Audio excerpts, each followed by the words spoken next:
আশা করি সবাই ভালো আছেন।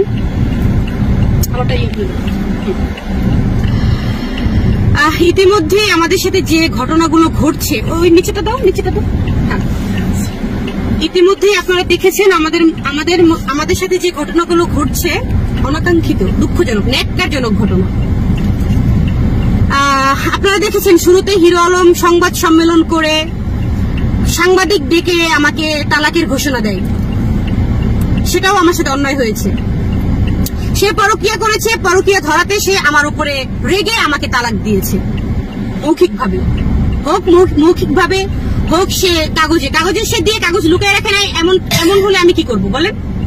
এমনও তো হতে পারে যে সে আমাকে তালাক দিয়ে কাগজ লুকিয়ে রাখছে, আমাকে দেয় নাই এখনো কাগজ। সে যে বউ দাবি করে, আপনারাই তো দেখেছেন, সাংবাদিক ডেকে এনে সে আমাকে তালাক দিয়েছিল, বলেছে আমি এই বউ রাখবো না, আমি তালাক দিয়েছি। আচ্ছা, গেল। সে বিগত দিনে সে আমার সাথে সবকিছু মিউচুয়াল করতে চায়। আমি তখন বলি যে কিভাবে মিউচুয়াল হবে আমাদের? আপনি তো মিউচুয়াল করার কোনো অপশন রাখেন নাই। আমার তো ফ্যামিলি আছে, আমার তো বাবা মা আছে, আমার তো গ্রামে একটা নামগন্ধ আছে, তাই না? নামগন্ধ তো আপনি মুছে দিয়েছেন, সবাই জানে আপনি আমাকে তালাক দিয়েছেন। এখন আমরা কিভাবে মিউচুয়ালে আসবো? সে বলে আমি যেমন মিডিয়া ডেকে তোমার সম্মানহানি করেছি, তোমার সম্মান আমি ফিরিয়ে দিব। আমি বললাম এটা খুবই খারাপ একটা বিষয়, যেহেতু আপনি মিডিয়া ডেকে আমাকে তালাক দিচ্ছেন, আবার মিডিয়া ডেকে মানুষ বলবে আমরা নাটক করছি, মানুষ বলবে আমরা ভাইরাল হতে চাচ্ছি। আমি এরকম চাচ্ছি না। আপনার নামে মিথিলা ধর্ষণ মামলা দিয়েছে, আপনি মিথিলাকে বিয়ে করেন। আমি তাকে কন্ডিশন দিয়েছি আপনি মিথিলাকে বিয়ে করেন। তারপরে সে বলছে সে রিয়াজকে ধরেছে।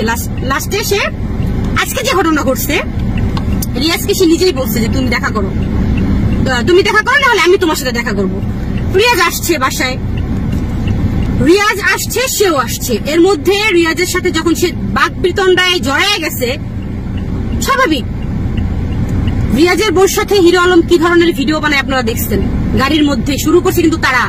আমরা কিন্তু বলেছিলাম যে আমরা কিন্তু ক্যামেরার সামনে ভিডিও করছি, কিন্তু আপনারা কিন্তু গাড়ির মধ্যে টুলুমুলু করে ভিডিও করেন। সেটা নিয়ে তারা কত হাসাহাসি, কত হাসে। আপনারা তো তালাক প্রাপ্ত, আমরা টুলুমুলু করে ভিডিও করি না, কি করি এটা আপনাদের দেখার বিষয় নাই। তাহলে আমরা কাজ করছি, আমরাও তো তালাক প্রাপ্ত, আমরা কাজ করছি, তাতে আপনার এত জ্বলে কেন? হিরো আলম আপনার কেন এত জ্বলছে বলেন? আপনার কেন জ্বলে? যখন আমাকে তালাক দিছেন তখন ভাবেন নাই, তখন ভাইবা দেন নাই? এই যে মিডিয়া ডেকে এই যে আপনার ছেলে পেলে কত ভাবে আমাকে আঘাত করছেন আপনি।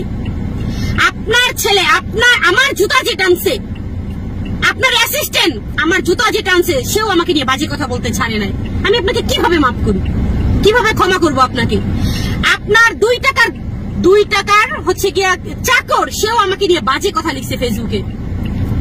তাহলে আপনাকে ক্ষমা করার তো প্রশ্নই আসে না। কিভাবে আপনাকে ক্ষমা করব? এই ছেলেটার কত বড় ক্ষতি করছেন আপনি জানেন?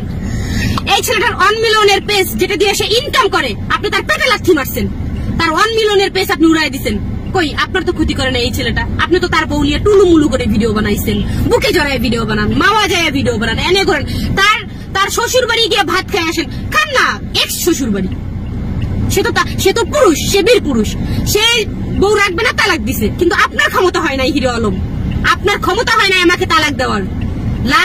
লাস্টে গিয়ে আমারই ডিভোর্স করতে হবে, আপনাকে আমার ডিভোর্স করতে হবে। আপনার ক্ষমতা হয় নাই আমাকে তালাক দেওয়ার। আপনি কেমন পুরুষ? ঘোষণা দিয়েছিলেন না আপনি আমাকে তালাক দিবেন, দিতে পারেন নাই কেন এখনো পর্যন্ত?